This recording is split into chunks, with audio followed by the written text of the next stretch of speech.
Hello friends. Uh, Today I'm going to start with a discussion of deadlock, how a transaction handling deadlock. So before you are going to listen this lecture, my suggestion to you, please revise the previous two lectures of concurrency control and transactions, which I already delivered, and it already exists in my YouTube channel as well. So please revise it and then go for this lecture. This deadlock handling scheme is one of the very interesting and very important scheme in transaction, that means in the database management system point of view, as well as in operating system. There is also this deadlock handling scheme plays a vital role or key role there. So here, from database management system point of view, I am discussing how a system handle a deadlock. A database management system handling is deadlock while more than one transactions are concurrently executing and create some problem, and how they are going to handle that problem. And deadlock is nothing but a process by which that the particular problem, a deadlock situation, can be handled. And what are those processes? This lecture generally consists of the discussion of those processes, right? Those techniques, those schemes. Now let me share the screen first.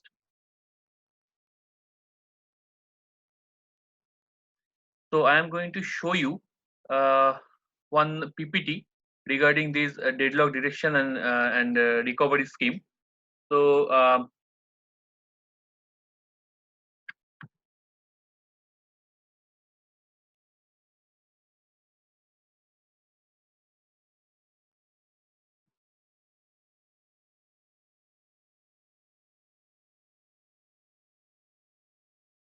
let's continue with the discussion. So first of all, these are the contents that I am going to discuss today in my lecture. What is deadlock? Deadlock prevention, deadlock detection, and recovery of deadlock. Right. Now, first of all, I need to discuss about deadlock. Right. These terms are quite familiar to you if you revise the previous two lectures. The log-based protocols, which I have already discussed, most of the log-based protocols are generally provides a freedom from deadlock, or some of the log-based protocol cannot handle the deadlock situations in a system. So those things I have discussed during the discussion of the log-based protocol.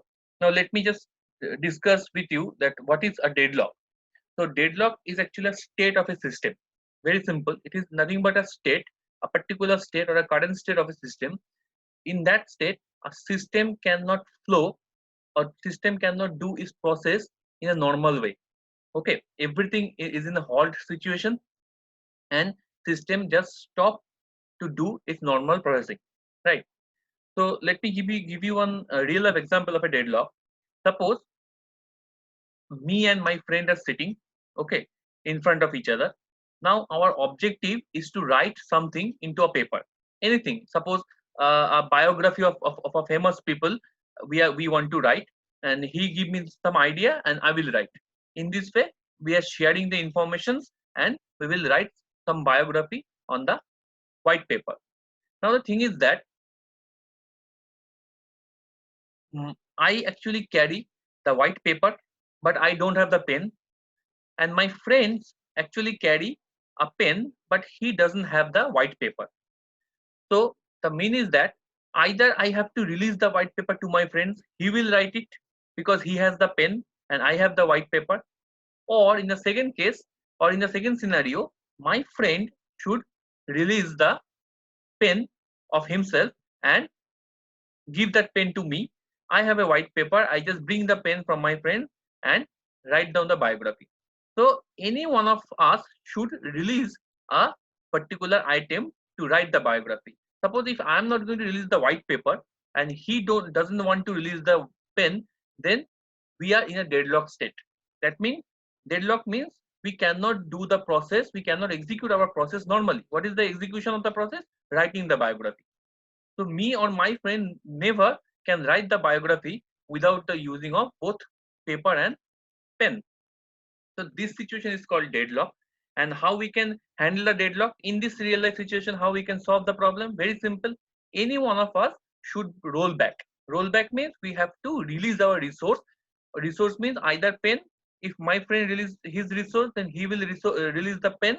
And if I am going to release my resource, then I will release the white paper. So any one of us should release the resource. So in case of system terms, so these two, me and my friends are two are the transactions.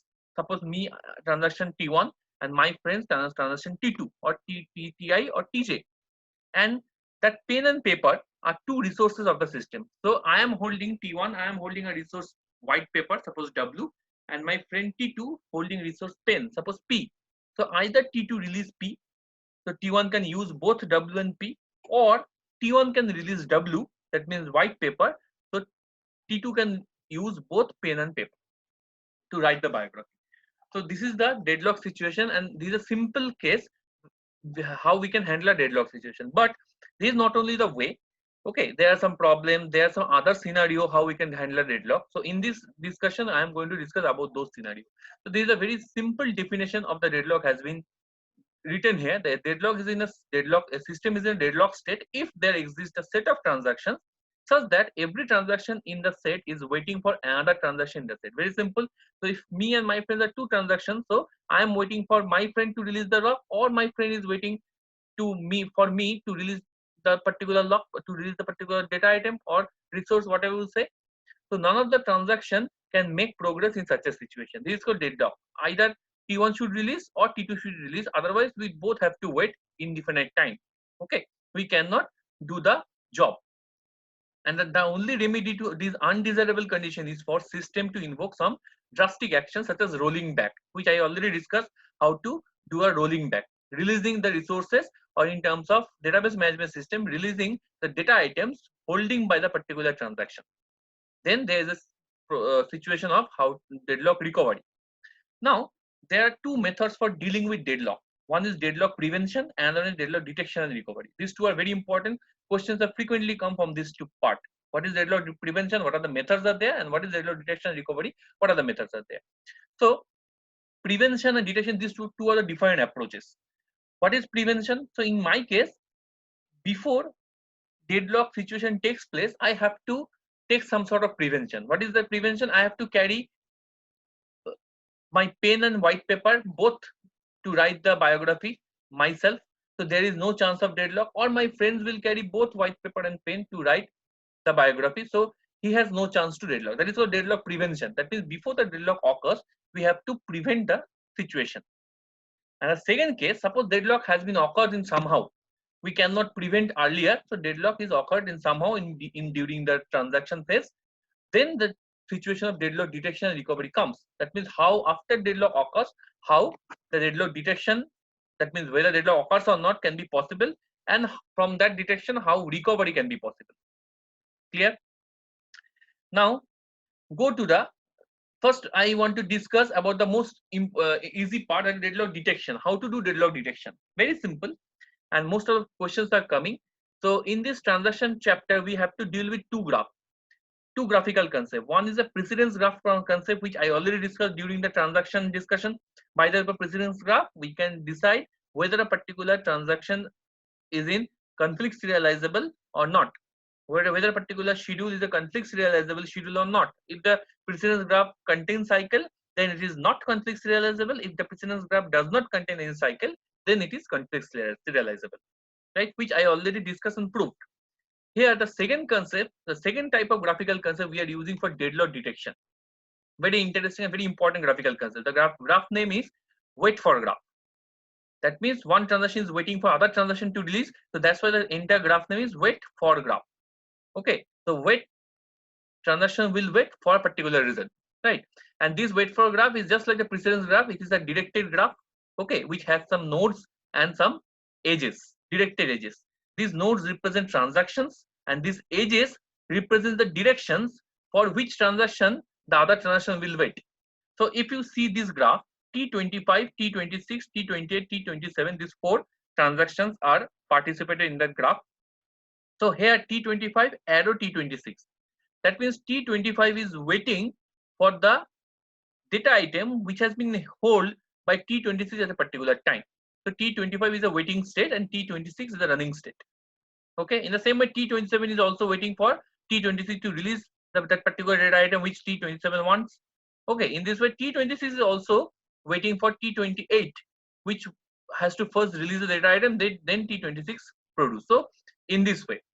So now how we can decide whether a graph, wait for graph, is in deadlock state or not, or whether a system is in deadlock state or not. A system consists of number of transactions.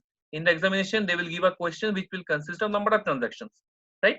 So based on a transaction, you have to draw the graph, okay? And from this graph, if the graph contains cycle, please remember, repeat again, if the graph contains cycle, okay, it may be clockwise cycle or anti-clockwise cycle, doesn't matter. If the graph contains cycle, then the system is in deadlock state. Obviously, very simple. So suppose if we are the two people, okay, suppose this is me, okay, and this is my friend. T26 is me and T28 my friend. The real life example which I have already given. Okay, we are both waiting for white paper and pen. Okay, so T26 is waiting for T28. In the same way, T28 is also waiting for T26. So if I draw a graph corresponding to represent the real life situation of me and my friend of writing a biography, then we will create two nodes, one node for me, another node for my friend, and we will create two edges. The first edge from me to my friend, okay, that means I am waiting for the pen which has been held by my friend T28, and the second edge from my friend to me, that means my friend is also waiting to grab the white paper that held by me at that particular time. So there is a cycle exists. I think you can understand this virtual cycle exists. Okay, so that means deadlock situation occurs. So that is the main concept of wait for graph. So when if a graph, after drawing the graph, if a graph contains a cycle, it may be clockwise or anti-clockwise, then that graph is called, the system is called deadlock state, is in deadlock state. So in this case, not this graph or not this graph contains cycle. Okay, no, this graph contains cycle. Okay, this graph contains cycle, but the cycle should be in a way. So this graph does not contain cycle, because this cycle is actually the arrow is wrong here. So the arrow should be in this way from T20 to T27. Then it will contain a cycle. Okay, but here this graph does not contain a cycle. Why? This graph contain a block, a loop, but it does not contain a cycle because the arrow is not in a cycling mode. Okay, either it will be in a clockwise fashion or it will be in an anti-clockwise fashion, right? So let me give you one example of deadlock handling.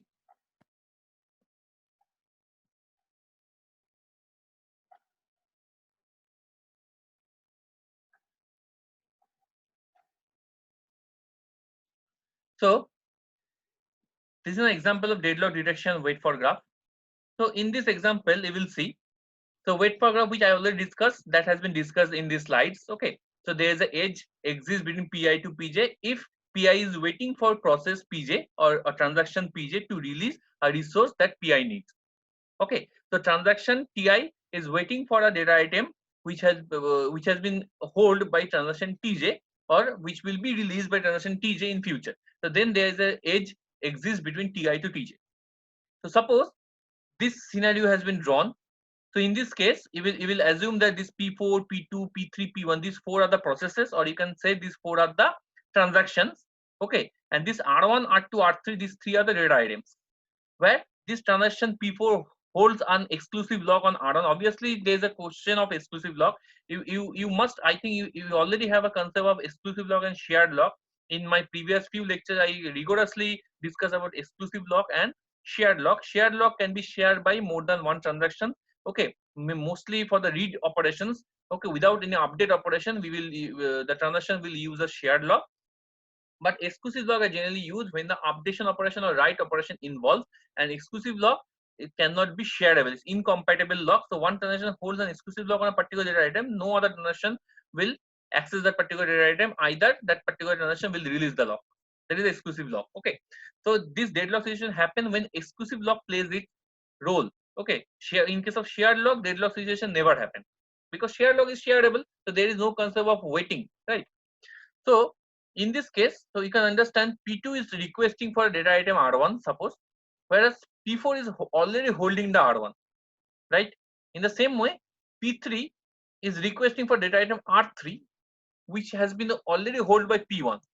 P2 is also requesting data item R3, which has been already held by P1. So R3 has been requested by P3 and P2 both, which has been already held by another process or transaction P1.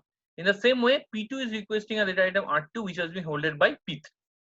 So whether this system is in deadlock state or not, whether the system is deadlock or not, we have to identify it. Okay.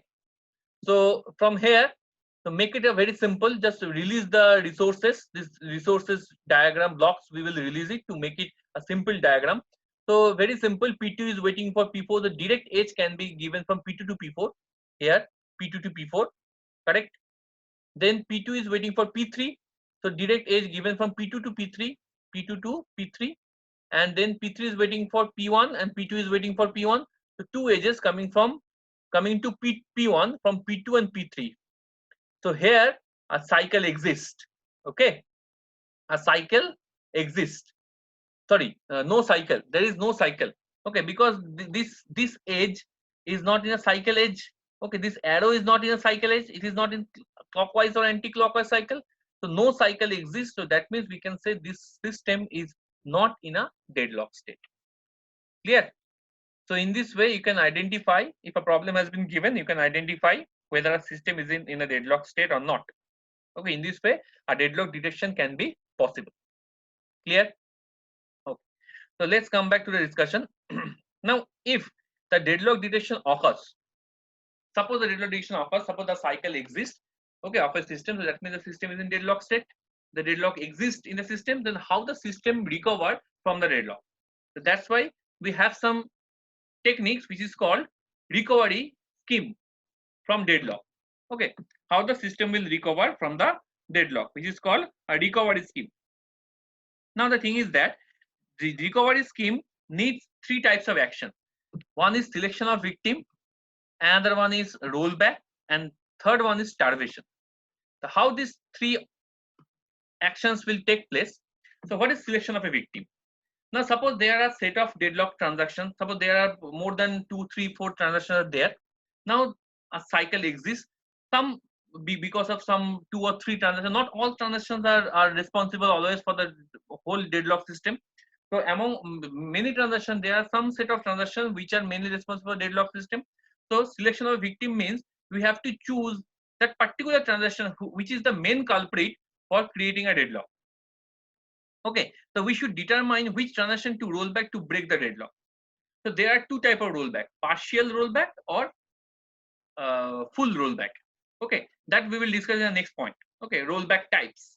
Now in this point, we have to first select the victims. Now how many data items the transaction has used, we have to select first.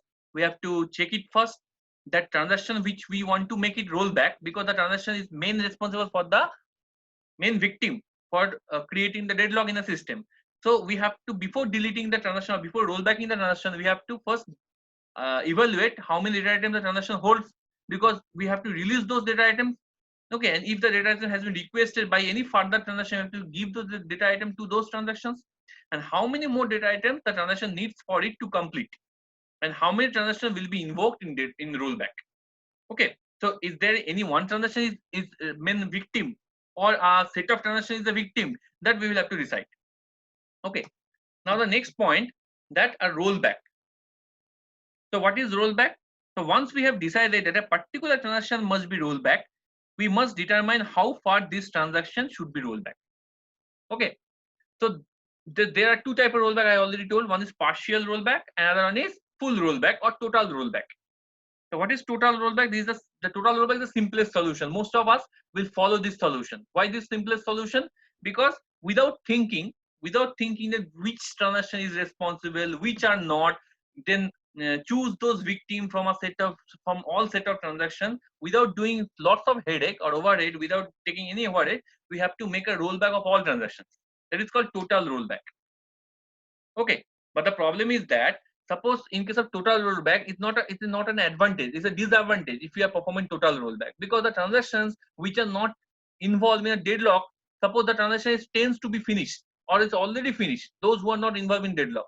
So if we make a total rollback, then we have to roll back those transactions, whatever operation it already done, we have to roll back all the operations. So including the deadlock transactions, we have to roll back the non-deadlock transactions. So it will actually increase the time. It will actually waste your effort, waste your cost. Okay, it's actually loss, lot of time, lot of effort as well as cost. So however, it is efficient to roll back the transaction to break the deadlock. So our main aim should be, or not our main aim, that our database management system main aim should be break only those transactions, should be roll back only that particular transactions or that particular set of transactions which will actually create the deadlock, or rolling back that particular transaction, it can break the deadlock. Clear? So that type of rollback is called partial rollback. Okay, what is partial rollback? Partial rollback requires the system to maintain additional information about the state of all the running transactions, and it is more effective to roll back the transaction only as far to maintain as far as necessary to break the deadlock. We are not going to transfer the whole transactions from to the beginning state, because suppose if I will roll back the particular transaction for last one or two steps or one or two operations, then suppose the rollback can be, suppose the deadlock can be break. So we don't need to roll back the entire transaction to the beginning of the transaction, because we are, our main aim is to do the job of the transactions, or DBMS main aim is to do the job of the transaction as minimum as possible. Because if we will do the, if the DBMS will do the unnecessary job again and again, then it will actually incur cost. It will actually increase the cost and cost of a system. It will hold the resources. So the deadlock detection mechanism should decide which logs the selected transaction needs to release in order to break the deadlock. So deadlock detection mechanism, so this thing, and the selected transaction must be rolled back to the point where it obtained the first of these logs, undoing all the actions it took after that point. Okay, so the recovery mechanism must be capable of performing such partial rollbacks anytime, and furthermore the transaction must be capable of resuming execution after a partial rollback. Okay, so this is about the rollback and its two types: total rollback and partial rollback. Now the second type of rollback, here partial rollback is not there, but I already discussed. Okay, you will get that concept of partial rollback in your book or in any one of the other discussions. In this PPT it is not there. Now the third type of deadlock recovery system is called starvation. Now what is starvation? In a system where the selection of victims is based primarily on cost factors, it may happen that the same transaction is always picked as a victim. So suppose in case of total rollback, instead of total rollback, if your database management system will perform partial rollback, then it has to choose the victim of that main culprit or main victim to roll back that particular victim. It can break the deadlock situation. Now suppose it's possible that each and every time that particular transaction will be the victim. So it is a problem that if a particular transaction will be a victim, then the same transaction is always picked as a victim for each and every time, and the transaction falls into the loop of the infinite delay. That means the transaction has never reached to the termination state or the completion state. All other transaction will reach, but that particular transaction is chosen for the victim each and every time. So that's why that particular transaction will never reach to the goal state or the termination state. So this situation is called starvation for that particular transaction. So as a result, the transaction never completes this designated task, and thus there is a transaction, and we must be ensure that a particular transaction is rolled back for a finite number of times. So this is very important. So we have to choose the transaction which will create a deadlock, or we will think that that transaction may create a deadlock as a finite amount of time. We cannot choose the deadlock as we cannot choose the transaction as a victim for infinite number of times. Then the transaction will never complete it, and it will never complete its designated task or its specific task. So that is a problem. If the transaction falls into starvation, so if a transaction, suppose a particular transaction can be chosen as a victim maximum 5 times, not more than that. If the particular transaction has already chosen 5 times, in the next case, suppose that transaction is again a victim, we are not choosing the transaction. We will search for another transactions as a victim, okay, which will also do the same job if we'll choose that transaction as a victim. Okay, just like the previous one. So there is a finite number of time the transaction should be chosen as a victim and must be rolled back as a victim. Clear? So starvation is one of the biggest problem that also leads to the solution of the deadlock. It also comes with the solution of the recovery from the deadlock. Okay, so we have to remember about the starvation. Now there is a second scheme which is called deadlock prevention. But before deadlock prevention, there is one more scheme that I want to discuss, which is not present in this slide. That scheme is called timeout based scheme. Okay, what is timeout based scheme? Timeout based scheme is in between some prevention and detection. Okay, in such in between exists in between these two types, prevention and detection. So timeout based scheme is generally handling and based on the concept of lock timeout. Lock timeout. What is lock timeout? In this approach, a transaction that has requested lock waits for at most a specific amount of time. That means, suppose there are two transactions is running. Okay. Now, one transaction holds the particular data item, and another transaction, suppose Tj, is requesting for the data item which has been held by Ti. Exclusive lock made by Ti. Now, Tj has to wait for a specific amount of time. Okay, it cannot wait infinitely. So a timestamp will be set for Tj, suppose for 5 minutes, 10 minutes, or 15 minutes, and it has to wait for maximum up to that particular time. Now, if suppose up to that particular time, the lock will not be released by the transaction Ti. Suppose Ti will do his operation more than 15 minutes. So obviously within that 15 minutes timestamps, Tj cannot wait more than the 15 minutes timestamp, because timestamp 15 minutes is the maximum timestamp that Tj has to fix. So Tj then is set to timeout and it rolls itself back and restarts. Clear? So if there was in fact a deadlock, one or more transactions involved in a deadlock will time out and roll back, allowing the others to proceed. And this scheme falls somewhere between deadlock prevention and deadlock detection and recovery.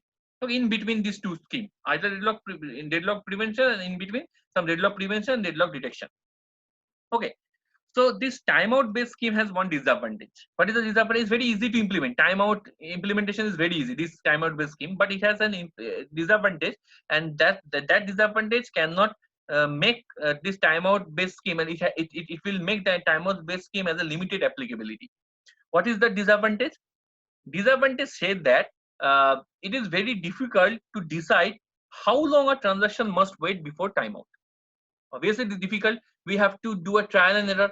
Suppose a transaction should wait for 15 minutes or 20 minutes, because I don't know how much Ti transaction will take to hold the item, the data item on exclusive log on the data item, and how much time it will use the data item. We don't know.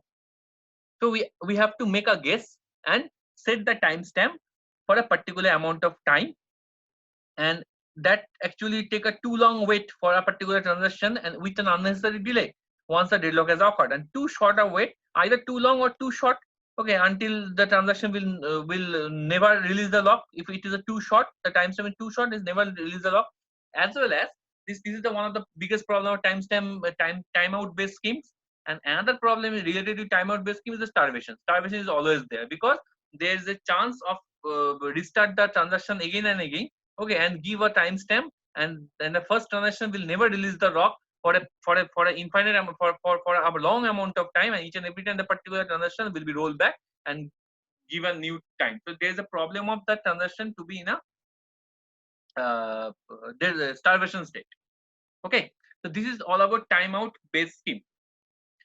So two scheme I have already discussed. One is deadlock detection and recovery, and the second scheme I have discussed about the timeout based scheme. Now the third scheme, which is one of the most important scheme, that is deadlock prevention. So it is always said that before, it is always said that instead of making a detection and recovery of a particular system, it will be better to make it prevent. Right. So in case of our health, suppose nowadays is a situation of coronavirus is affected. Doctors are giving a prevention steps instead of detection and recovery, because doctors are always focusing, or our government is always focusing, that we will prevent some step to protect ourselves from the coronavirus. Okay, and if we maintain those steps, then we can prevent those coronavirus effect successfully. But after prevention, after getting affected by coronavirus, then there is a big problem. Less hospitals are there. Less the healthcare system is not so up to date that it can detect and it can recover. Lots of overhead, lots of headache that we'll have to face if we have been detected as a coronavirus patient. So in the same way, before the deadlock has been affected a particular system state, okay, consists of set of transactions, we have to prevent the deadlock. Okay, now what are those prevention schemes?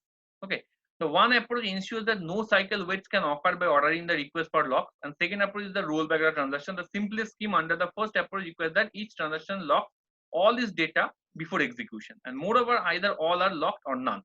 Another approach for preventing deadlock is to impose an ordering of all data items and to require that transaction lock data item in sequence. Now, there are two different deadlock prevention techniques using timestamps, which is the most important. These two are frequently come into the exam. One is wait and die scheme. Okay, and both the scheme are using timestamp. So that's why I told you, please revise the previous two lectures. Wait and die scheme, and second one is wound and wait scheme. Okay, wait and die scheme and wound and wait scheme. Now, these two scheme is based on the concept of preemption. Okay, deadlock is preemption and transaction. What is preemption? Preemption is very simple.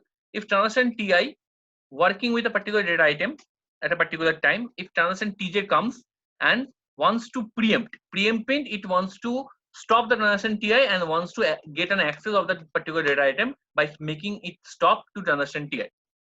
So that is called preemption technique. Okay, and these two schemes generally consist of the preemption technique. So in preemption, when the transaction T2 requests a lock, which I already discussed, that transaction T1 holds, and a lock granted to T1 may be preempted by rolling back of T1 and granting of lock to T2. So the lock on that particular data item has been granted to the newest requesting transaction T2 by blocking or rollbacking the oldest transaction T1, which already holds the lock. So that is called a preemption scheme in case of database management system. Now let's talk about the deadlock. First scheme, wait and die. So very simple. What is wait and die scheme? Try to understand what is wait and die scheme. Wait die scheme is a non-preemptive scheme or non-preemptive technique. Please remember this first scheme, wait and die, is non-preemptive. Non-preemptive means if two transactions are executing, then no one transaction will preempt the other. Preempt means stop the other transaction and forcefully roll back the other transaction. It cannot possible. Okay, that's why wait and die scheme is a non-preemptive scheme, whereas wound and wait scheme, just opposite of wait and die, it's a preemptive scheme, a preemptive technique. We will discuss about wound and wait. So let's discuss about wait and die. So when a transaction Ti requests a data item, listen very carefully. There are two transactions Ti and Tj, and suppose transaction Ti requests a data item which has been currently held by Tj, and Ti is allowed to wait only if it has a timestamp smaller than Tj. That means suppose two transactions are working, Ti and Tj, and timestamp of Ti is older than timestamp of Tj. That means Ti is the older transaction and Tj is the younger transaction. Ti is the older transaction and Tj is the younger transaction. So Ti is allowed to wait only if it has a timestamp smaller than the Tj. So suppose Tj wants to hold a lock on a particular data item which has been requested, which has been already held by Ti, but Ti is the older one, so Ti has to wait because Ti has a smaller timestamp than Tj. So Tj will working in that case. Or in the second case, if Ti is the if in the second case means if Ti is the newer transaction and Tj is the older transaction. So Ti holding a lock on a particular data item which is a newer one, and Tj is the older one. So older one thing please remember, older transaction in this two scheme, older transaction will always get the privilege over the younger one. Older and younger means based on timestamp we will decide which one is older and which one is younger. Timestamp means system clock. You can assume that suppose a transaction comes with a system clock at 10 p.m. and another transaction Tj comes at 10:30 p.m. So which one is older? Obviously 10 p.m. The first one Ti, and Tj is the come at 10:30, so it is the younger one. So older one transaction in this scheme is always getting at privilege compared to the younger one. So if a data item locked by a younger one and it has been requested by the older one, then the younger one is rollback or die. Clear? Because older ones get more privilege. Always older is good. So like a senior citizen, our senior citizen in our country will get more privilege compared to the young generation. So if a senior citizen comes into the bus, okay, and wants to sit, then we have to release the seat because we are the younger people and senior citizen will get it. So actually from the seat you are not occupy, you cannot occupy the seat because you are the younger one. So you are actually rolled back and die. And senior citizen will occupy the seat if it is senior citizen. But in the opposite case, suppose senior citizen is sitting on the seat and you are coming and you are requesting a lock on the red item, then senior citizen is waiting in a queue that after releasing you the particular lock on the data item, the senior citizen will get the chance to get the lock on the data item. So in case of older transaction, it will not kill or it will not be rolled back. It will wait. Okay, in a queue it will wait. There is a wait and die scheme. Okay. Now the second scheme, wound wait scheme, which I already discussed. What is wound wait? Wound wait is a preemptive technique. So it is just a counterpart to the wait and die scheme, just opposite part, okay, it's a counterpart of wait and die scheme. So in this scheme, wound and wait. So wound and wait means, suppose a transaction TI requests a data item currently held by TJ, right? Now TI is allowed to wait only if it has a timestamp larger than that of TJ. That means TI is requesting a data item that is held by TJ. TJ holds the data item and TI is requesting for it. And suppose TI is the younger one. Younger one always gets a larger timestamp compared to the older one. So TI is allowed to wait only if it has a timestamp larger than the that of TJ. So TI is a younger one. The TI will never be killed. It will wait. It will wait in a queue in case of own wait. But if the opposite thing is happen, suppose TI requesting a data item held by TJ, but TI is a less timestamp. That means TI is the older one compared to TJ. The TI is a senior citizen. TJ is a younger people. So TI forcefully wound the TJ. Forcefully wound means TI killed the TJ. The TJ is a younger one and younger one has been killed or rolled back forcefully by TI. So that is wound and wait. So which one is wait in the second scheme? The younger one is wait. If the younger one requested a deadlock, that is a lock on a data item that is held by older one, then younger one will wait. And if the opposite scenarios happen, that means if the older one will request a lock held by younger one, then the older one wound the younger one. Wound means it will kill the younger one and roll back the younger one. Okay, so these are the two schemes. Please remember the concept of these two schemes. These two schemes are frequently the questions are coming from these two schemes.